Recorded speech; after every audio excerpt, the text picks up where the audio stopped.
প্রাথমিক নিয়োগ মামলায় ফের সিবিআই তদন্তের নির্দেশ বিচারপতি অভিজিৎ গঙ্গোপাধ্যায়। অপরাধমূলক উদ্দেশ্য নিয়ে নষ্ট করা হয়েছিল ওএমআর শিট, বাছাই করা সংস্থাকে নষ্ট করার বরাত দেওয়া হয়েছিল। গোটা বিষয়টি খতিয়ে দেখবে সিবিআই, এমনটাই কিন্তু নির্দেশ হাইকোর্টের। কথা বলবো আমাদের প্রতিনিধি সৌভিক মজুমদারের সঙ্গে, সরাসরি চলে যাচ্ছি সৌভিকের কাছে। সৌভিক, অত্যন্ত গুরুত্বপূর্ণ এবং তাৎপর্যপূর্ণ কিছু মন্তব্য কিন্তু করেছেন মাননীয় বিচারপতি। তোমার কাছে তিনি ঠিক কি নির্দেশ দিয়েছেন বিস্তারে জানতে চাইব।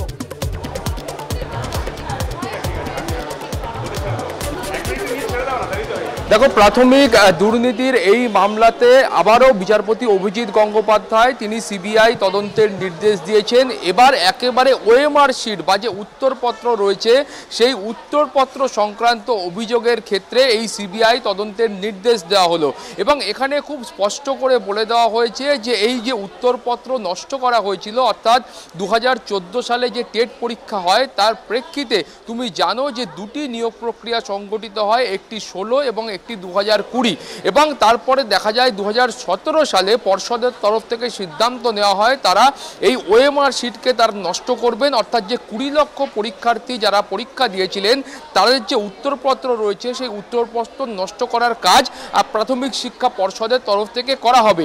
এই গোটা প্রক্রিয়াটা 2017 সালের ডিসেম্বর মাস থেকে 2018 সালের জানুয়ারি মাস পর্যন্ত করা হয়েছিল এবং কিছু প্রার্থী তারা কলকাতা হাইকোর্টে এসে এই মর্মে অভিযোগ করেছিলেন যে তারা তথ্যের অধিকার আইনে বা আরটিআই করে তারা জানতে চেয়েছিলেন বা তারা চেয়েছিলেন যে তাদের যে উত্তরপত্র আছে বা ওএমআর শিট আছে সেই ওএমআর শিট তাদের দেওয়া হোক। কিন্তু তাদের অভিযোগ হলো যে পর্ষদের তরফ থেকে এই ধরনের কোনো ওএমআর শিট তাদেরকে দেওয়া হয়নি।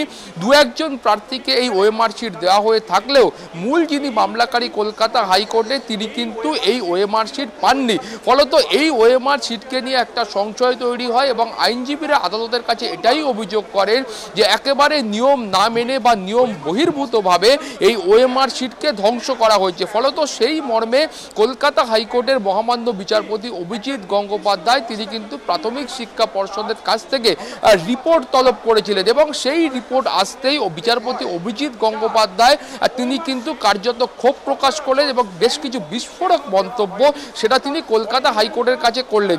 প্রাথমিকভাবে যেটা বলা হয়েছে বা মহামান্য বিচারপতি যেটা বলেছেন যে কোন আইন অনুযায়ী এই যে ওএমআর শিট বা উত্তরপত্র নষ্ট করা হয়েছে সেটা কিন্তু পর্ষদের কাছে স্পষ্ট নয় বা পর্ষদ সেই ধরনের কোনো আইন কলকাতা হাইকোর্টের কাছে পেশ করতে পারেননি। এবং তাছাড়াও যেটা বলা হয়েছে যে এই 2014 সালের যে টেট পরীক্ষা হয় সেই টেটে প্রায় 20 লক্ষ প্রার্থী তারা অংশগ্রহণ করেছিলেন, কিন্তু এই 20 লক্ষের মধ্যে পর্ষদের তরফে যে রিপোর্ট দেওয়া হয়েছে সেখানে বলা হয়েছে 12.95 অর্থাৎ 12.95 লাখ প্রার্থীর উত্তরপত্র নষ্ট করা হয়েছে। কোন যুক্তিতে 20 লক্ষের মধ্যে শুধুমাত্র 12.95 লাখ উত্তরপত্র ধ্বংস করা হলো বা নষ্ট করা হলো সেটা কিন্তু স্পষ্ট নয়। এছাড়াও যেটা বলা হয়েছে যে কোনো টেন্ডার ডেকে কোনো সংস্থাকে বরাত দিয়ে এই উত্তরপত্র নষ্ট করা বা উত্তরপত্র ধ্বংস করার কাজ করা হয়নি। ফলত এটা থেকে পর্ষদের ভূমিকা নিয়ে কিন্তু একটা সন্দেহ বা একটা সংশয় তৈরি হয় এবং পর্ষদের কর্তাদের ভূমিকা নিয়েও কিন্তু সংশয় প্রকাশ হয়। সেই কারণেই মহামান্য বিচারপতি অভিজিৎ গঙ্গোপাধ্যায় তিনি সিবিআই তদন্তের নির্দেশ দিয়েছেন। সিবিআইকে বলা হয়েছে আজকে এফআইআর দায়ের করতে হবে এবং এফআইআর দায়ের করে তারা এই মামলারও ইনভেস্টিগেশনের যে প্রসিডিওর আছে সেই প্রক্রিয়া তারা শুরু করবেন। প্রাক্তন এবং অপসারিত পর্ষদ সভাপতি মানিক ভট্টাচার্যকে কিন্তু রাত 8টার মধ্যে সিবিআই এর অফিস অর্থাৎ সিবিআই এর যে অ্যান্টি করাপশন ব্রাঞ্চের অফিস রয়েছে নিজাম প্যালেসে সেখানে হাজিরা দিতে হবে এবং তাকে সিবিআই এর আধিকারিকরা জিজ্ঞাসাবাদ করবেন যে কোন মর্মে প্রাক্তন এবং অপসারিত পর্ষদ সভাপতি মানিক ভট্টাচার্য এই ধরনের উত্তরপত্র ধ্বংস করার জন্য তিনি মিটিং করেছিলেন বোর্ডের একাধিক কর্তাকে নিয়ে এবং সেই মিটিংয়ে এই ধরনের সিদ্ধান্ত তিনি পাশ করেছিলেন এবং মানিক ভট্টাচার্য তিনি যদি সহযোগিতা না করেন সেক্ষেত্রে কিন্তু তাকে হেফাজতে নিয়ে সিবিআই জিজ্ঞাসাবাদ করবে।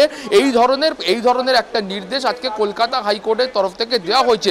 তুমি জানো যে পর্ষদ সভাপতি মানিক ভট্টাচার্য তিনি ইতিমধ্যেই কলকাতা হাইকোর্টের নির্দেশকে চ্যালেঞ্জ করে সুপ্রিম কোর্টের দ্বারস্থ হয়েছেন। আজকে দুপুর 2টোর কিছু পরে তার সেই মামলার বিচার পর্ব সুপ্রিম কোর্টে শুরু হবে, কিন্তু তার আগে আবারও নতুন করে বিড়ম্বনায় পড়লেন প্রাথমিক শিক্ষা পর্ষদের অপসারিত এবং প্রাক্তন সভাপতি মানিক ভট্টাচার্য।